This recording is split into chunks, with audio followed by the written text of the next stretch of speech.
Empiezo por resaltar la importancia de este evento, señalando el acierto que a mi juicio tiene la consigna bajo la cual se realiza, que señala que este es un evento por la segunda y definitiva independencia de Colombia. Porque sin duda, compañeros y compañeras, cualquier movimiento estudiantil digno de ese nombre debe ser un movimiento estudiantil y una organización estudiantil como la FEU preocupada por los asuntos de la política en el buen sentido de la palabra, y preocuparse en el buen sentido de la palabra por la política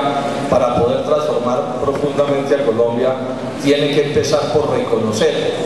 que en la causa fundamental de los muchísimos males que aquejan a la sociedad colombiana tiene que ver con el problema de la soberanía nacional, perdida desde hace bastantes años ya por cuenta del imperialismo norteamericano. Luego saludo ese enfoque como un enfoque que espero se mantenga en todas las deliberaciones. Hablando con los compañeros dirigentes de la FEU, vimos la posibilidad de hacer una muy breve reflexión sobre la relación que existe entre libre comercio, privatizaciones y educación. Muy breve va a ser la intervención, luego la voy a desarrollar como a manera de tesis, unos cuantos elementos que yo sé que ustedes en su inteligencia, que es mucha, y en su interés por estas cosas, podrán desarrollar pues de acuerdo con el grado de que los compartan o no las compartan, porque no se trata tampoco de hacer aquí verdades reveladas. Para desarrollar entonces esta poco de tarea que se me ha impuesto, empiezo por señalar eso. ¿Cuál es la relación entre Estado y educación? ¿Por qué en algún momento del proceso civilizatorio, porque esta es una cosa que se puede precisar cuando aparece, por qué las sociedades, de distintas formas, pero en general todas las sociedades, toman la decisión de transferirle la responsabilidad de la educación al Estado, quitársela a la familia, que era en buena medida quien la tenía antes, o a las organizaciones religiosas, y transferírsela al Estado? ¿Qué es lo que hay aquí detrás de esto? Y estamos hablando de momentos anteriores a cualquier idea de desarrollo socialista. Estamos hablando incluso de asuntos que suceden en los orígenes del capitalismo. Lo que se apunta a resolver con esta idea de que el Estado asuma la responsabilidad de la educación son unas 3 o 4 cosas que quiero resaltar como importantísimas en el proceso civilizatorio. Primero, asegurar que haya un cubrimiento universal, es decir, que ningún ciudadano sea excluido de alcanzar el conocimiento en sus distintos niveles, inclusive en los más altos, a partir de un aparato educativo fuerte y extendido por toda la República. Al mismo tiempo, y esto está absolutamente vinculado con lo anterior, o lo anterior es una farsa, esa educación debe ser gratuita, de forma tal que puedan recibirla todos los habitantes de una sociedad, aun cuando los padres de esos muchachos que se van a educar sean extremadamente pobres. Y al mismo tiempo, y esto se da por descontado, si no la educación termina siendo una farsa, estamos hablando de educación de alta calidad, porque definitivamente lo que desarrolla no es la formalidad del título que se le concede a los estudiantes al momento de graduarse, sino el conocimiento que se supone refleja ese título. Y hay un tercer aspecto no menos importante, que hay que reivindicarlo todo el tiempo. La universidad pública, la educación pública, no solo la universidad, es la única que está en condiciones de garantizar la idea de que esa educación no debe ser confesional, es decir, no debe estar orientada por una determinada concepción filosófica o religiosa, sino que esa es una educación en la que deben poder competir las distintas escuelas de pensamiento, y eso por supuesto solo es dable en una universidad orientada por el Estado. Este es probablemente, mis queridos compañeros y compañeras, uno de los avances civilizatorios más importantes de la historia de la humanidad, avances sin el cual no es posible alcanzar realmente la prosperidad de los países, y avance que yo diría está, digamos, pensado o debe funcionar por los siglos de los siglos, porque tan válido es cuando se planteó hace unos años como debe ser en los años corrientes. Esto nos lleva entonces a dónde está el pleito por la educación privada. Este no es un prurito estatista lo que nos anima cuando defendemos la educación pública y señalamos las debilidades y las restricciones de la universidad privada. ¿Qué es lo que pasa con la educación privada? Que entra en contradicción con los logros que ya expliqué que pueden obtenerse con la educación pública. De entrada, la educación privada excluye a casi todos, porque en el capitalismo, y aquí estamos hablando del capitalismo, la casi totalidad de la población tiene dificultades para pagar los costos de cualquier universidad o de cualquier educación de buena calidad, y menos para pagarla a lo largo de cada vez más años, porque cada vez más el proceso económico y social exige más tiempos de educación. La educación privada, a los que logra cubrir, porque ya he dicho que la mayoría no pueden acceder a ella, a eso les genera una contradicción que termina siendo insalvable. Si son de altísima capacidad económica, podrán acceder a la mercancía de educación en niveles de más o menos buena calidad o inclusive de alta calidad. Pero si no tienen gran capacidad de pago, por definición, a la educación que se accede en la educación privada es educación de baja calidad o mediocre. Repito el esquema: la mayoría excluido del totazo o casi del totazo, y a los que logran acceder porque no son tan pobres los discrimina la universidad. A unos muy pocos, poquísimos, que puedan pagar matrículas muy altas, podrá educarlos como debe ser, pero a la mayoría los somete a una educación mediocre, porque no hay cómo resolver la contradicción que se le presenta a los rectores de las universidades privadas, aun si no fueran con ánimo de lucro, la contradicción que tiene el rector, que necesita cobrar más para tener más recursos y poder hacer una educación de más alta calidad, con las restricciones de la capacidad de pago de la mayoría de los estudiantes. Y es por esto que la casi totalidad de las universidades privadas resultan ser universidades de garantía. Aquí aparece entonces una pregunta: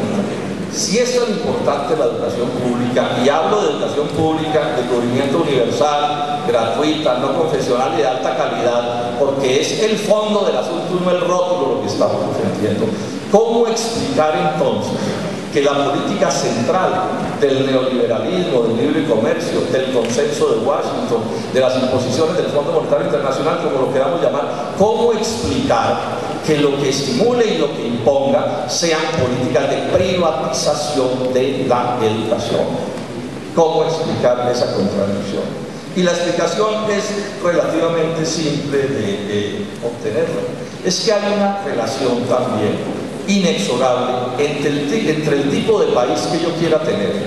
y el tipo de educación que deba tener. Hay una relación inexorable entre el tipo de aparato productivo, cultural, científico, tecnológico, etcétera, que yo quiera tener y el aparato educativo que quiera tener. Si lo que se quiere es una sociedad pastoril, una sociedad de cazadores y recolectores, probablemente haya que renunciar a cualquier forma de desarrollo científico y tecnológico, porque bueno, una sociedad como esa no requiere este tipo de desarrollos. Suelo poner como ejemplo que a nadie se le ocurriría poner en la comunidad de los Nucacnacú, estos compatriotas nuestros de la zona desdichada, un laboratorio, por ejemplo, de medicina nuclear, para señalar alguna cosa. Tampoco a nadie seguramente se le ocurriría montar una facultad de veterinaria especializada en la cría de cerdos en Tel Aviv,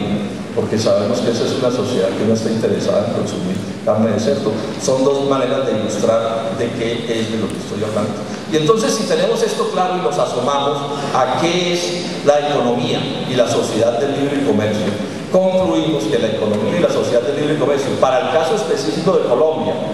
porque hay países a los que les tocan en suerte cosas diferentes, a Estados Unidos o al que sea, el país que impone las doctrinas del libre comercio es un país con un aparato productivo, un aparato económico de pacotilla.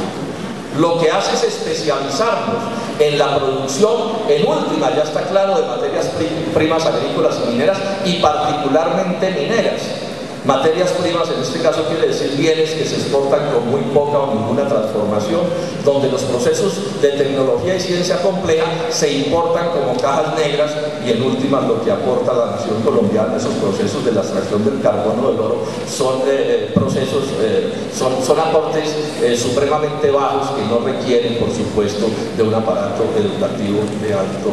de alto nivel. Luego, en conclusión, lo que uno puede señalar es que a un país de pacotilla, a un país de segunda categoría, le corresponde un aparato productivo de segunda categoría, o de tercera o de quinta, y le corresponde un aparato educativo de quinta categoría. Hemos dicho que se trata de hacer una educación una educación pobre para pobres, en el sentido de pobre para un país pobre, no porque el país sea pobre, sino porque le imponen el subdesarrollo y la pobreza. Y además, educar a los pobres de Colombia con una educación mediocre y para pobres, o sea, la concepción más reaccionaria que uno pueda, digamos, concebir en cuanto a reconocer la importancia de la educación en el progreso y el desarrollo del país. Es aquí entonces donde encaja la reforma educativa de Juan Manuel Santos. Si pensamos en lo que he mencionado, entendemos que la reforma educativa de Juan Manuel Santos corresponde de manera precisa con lo que se quiere, agravando por supuesto lo que venía del gobierno anterior, porque en Colombia la norma es que cada gobierno sea peor que el que viene y agrave las circunstancias del gobierno anterior. Es por eso entonces que la reforma educativa tiene dos características, la de Santos. En cuanto a universidad pública, seguirla estrangulando financieramente e imponerle cargas que no está en capacidad de financiar, hecho que impone la privatización en la práctica de la universidad pública. Cuando digo privatización en la práctica, ¿qué estoy diciendo? Formas muchas propias de universidad privada, pagos mayores, más mediocridad, menos laboratorios, menos profesores de tiempo completo, menos bibliotecas, etcétera, etcétera, que son todas formas de privatización, aun cuando en la puerta diga universidad pública, superpública, intermegapública, pero lo que está sucediendo adentro son las prácticas de la universidad privada. Y al mismo tiempo,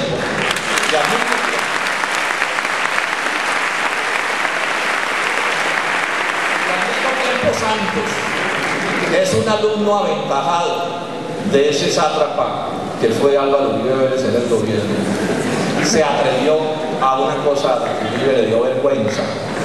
que fue proponer la educación privada con ánimo de lucro.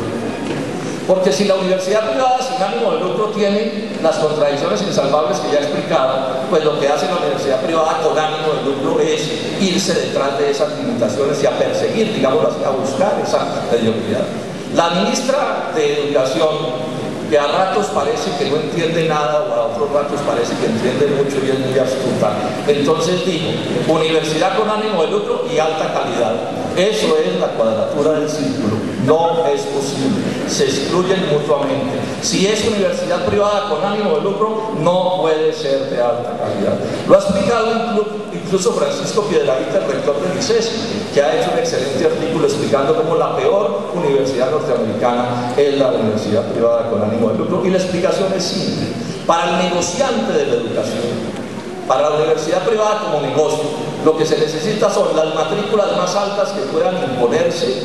y los menores costos que puedan generarse, de forma tal que la ganancia aumente. Luego, lo que se vende, por definición, salvo los casos excepcionales de ciertas universidades privadas, son, por supuesto, formas educativas de pésima calidad. De ahí que haya sido tan importante, compañeros y compañeros, y celebrémoslo como un inmenso triunfo del movimiento estudiantil, que muestra el norte que debe seguir este país, que muestra que Juan Manuel Santos, con todo su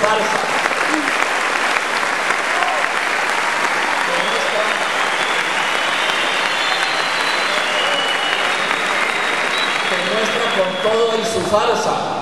que este gobierno puede ser derrotado por la movilización universitaria y popular. Es el camino que tiene que seguir el movimiento estudiantil, aun cuando, o mejor, con más razón, cuando aparecen tantos por ahí que, aprovechándose de pasados respetables, se han dado la tarea de embellecer al que probablemente resulte siendo el gobierno más reaccionario de la historia de Colombia. Ese es el camino que está marcado, y por eso se logró derrotar el articulado en la parte que tenía que ver con la universidad con ánimo de lucro. Pero no nos hagamos ilusiones, compañeros. Esa es la política central. Esas universidades con ánimo de lucro son parte del capítulo de inversiones del TLC con Estados Unidos y pueden imponerse en la práctica. El mismo Piedrahita que acabo de citar ya ha señalado con el dedo acusador que esas universidades con ánimo de lucro ya se están montando en Colombia en la práctica y, repito, tienen la protección del Consenso de Washington y el Tratado de Libre Comercio con los Estados Unidos, porque esos TLCs vienen, incluido el con Corea, que puede ser el más, ¿cómo llamarlo?, el más retardatario de todos, porque es el más arbitrario de todos y el que le producirá un impacto descomunalmente grave al aparato industrial colombiano con toda la cadena que eso significa. Concluyo entonces, mis queridos compañeros y compañeras de la FEU, felicitándolos por este magnífico evento, haciendo votos porque sus deliberaciones sean supremamente constructivas en las luchas que se avecinan en la sociedad colombiana en la defensa de la soberanía y del verdadero progreso de Colombia. Y reiterarles aquí algo que les comenté aquel día: la resistencia civil que estamos adelantando requiere de fuerza, porque es al final la fuerza la que es capaz de alcanzar las victorias que impulsamos con la resistencia civil. Pero esa fuerza solo es posible conseguirla con unidad. Y en ese sentido el movimiento estudiantil colombiano debe hacer inmensos esfuerzos, como los que ya sé que se vienen haciendo, expresados por ejemplo en la construcción de ese programa mínimo que ha logrado establecerse, esfuerzos de unidad que sigan el ejemplo, por ejemplo, de la Central Unitaria de Trabajadores, donde no obstante las diferencias, la unidad ha logrado consolidarse por tanto tiempo, que sigan el ejemplo de la Federación Colombiana de Educadores de CODE, donde a pesar también de la diversidad, porque es que la unidad es diversa y ese es el punto que hay que resolver para poder alcanzar la fuerza, también en FECODE se ha logrado avanzar satisfactoriamente y no con pocas dificultades, porque es evidente que ha sido difícil mantenerle el rumbo de soberanía nacional y de democracia auténtica al pueblo. Allí también hay una expresión de unidad que permite pensar que la unidad es la fuerza y que la fuerza es capaz de producir hechos nuevos. Termino entonces, mis queridos compañeros y compañeras, felicitándolos nuevamente e insistiendo en que este debe ser un evento que mantenga el rumbo político que entiendo le han trazado y que concluya, ojalá felizmente, promoviendo la más amplia unidad que podamos lograr del movimiento universitario colombiano, de forma tal que podamos seguir el ejemplo chileno y avancemos en las inmensas luchas que hay que dar en este país en contra de la satrapía de Juan Manuel Santos.